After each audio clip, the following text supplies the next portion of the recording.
Napenda kuanza na kaka yangu anaitwa Shabani, yuko kule nyuma kabisa.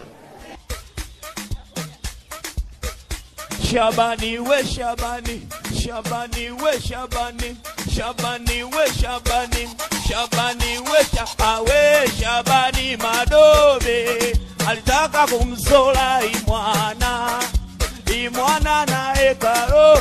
We pigia kelele kwa Shabani we Shabani, we Shabani, we Shabani, we Shabani, Shabani Madobe.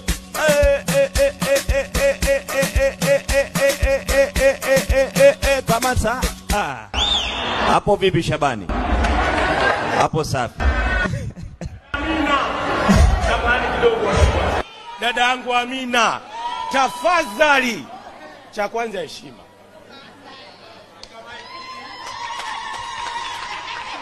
Ukiwa na heshima utajidai, utaenjoy, utakula maisha.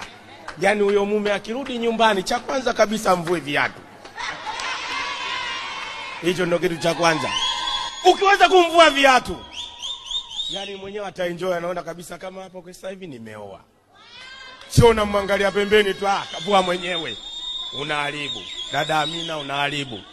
Nakupa kicheni pati hicho cha kiumeni. Iko sio cha kikeni iko. Iko cha kiumeni.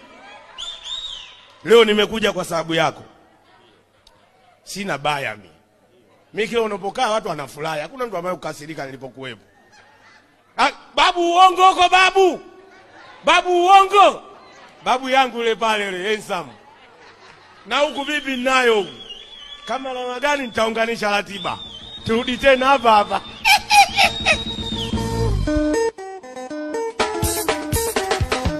Shabani, Shabani, Shabani, Shabani, Shabani, Shabani, Shabani, Shabani, Shabani, Shabani, Shabani. Kamata. Basi wasamehe Shabani.